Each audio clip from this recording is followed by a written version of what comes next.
অনেক সময় নিরামিষ কী রান্না করব মাথাতে আসে না, তাই আজকে একটা নিরামিষ পদ নিয়ে চলে এসেছি। মিষ্টি কুমড়ো, আলু আর কাঁচা কলা দিয়ে তরকারি। আমরা অনেক সময় কাঁচা কলা পছন্দ করি না বা কেউ মিষ্টি কুমড়ো পছন্দ করো না, কিন্তু যখন আমরা দোকানে অনেক সময় খাই তরকারিটা ভালো লাগে আর বলি যে বাহ, খেতে খুব সুন্দর হয়েছে। ওরকমভাবেই একটা তরকারি রান্না করলে দারুণ লাগবে খেতে, বোঝাই যাবে না যে এটা মিষ্টি কুমড়ো আছে, কাঁচা কলা আছে।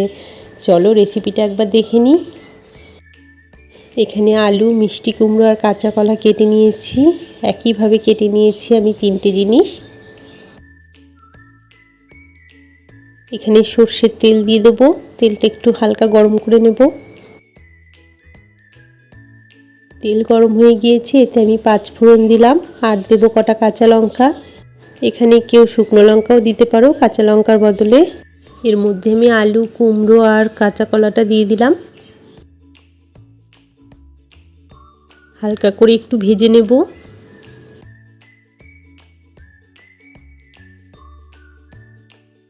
একটু ভাজা হয়ে এলে এর মধ্যে আমি হলুদ আর লবণটা দিয়ে দিলাম।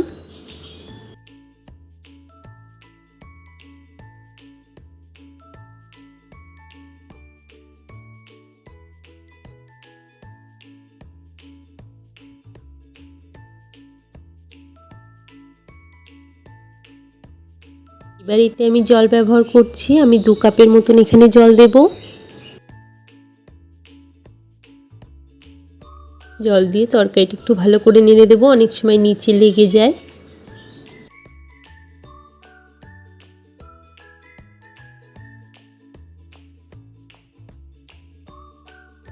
এবার এটাকে আমি 3 মিনিটের মতন ঢাকা দেব।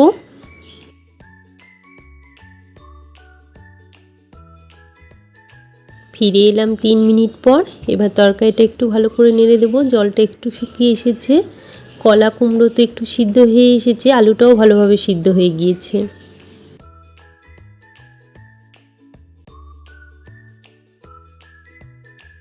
এবার এখানে সামান্য চিনি দিলাম আর দেবো ধনেপাতা।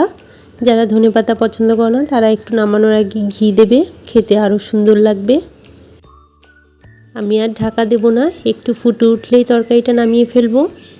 নিরামিষ দিনে চটজলদি এরকম একটা রান্না রাখাই যেতে পারে। এই নিরামিষ রান্নাটা রুটি, পরোটা সব কিছুর সাথেই ভালো লাগবে। রান্নাটা আমার হয়ে গিয়েছে। তোমরা এইভাবে রান্নাটা অবশ্যই বাড়িতে ট্রাই করো আর আমাকে কমেন্ট করে জানিও কেমন হয়েছিল। ঠিক আছে বন্ধুরা, রান্নাটা যদি তোমাদের ভালো লেগে থাকে তাহলে প্লিজ একটা লাইক করে দিও। আর যারা নতুন দেখছো তারা অবশ্যই সাবস্ক্রাইব করো পরের ভিডিওগুলো দেখার জন্য। আজকে তাহলে এইটুকুই, বাই।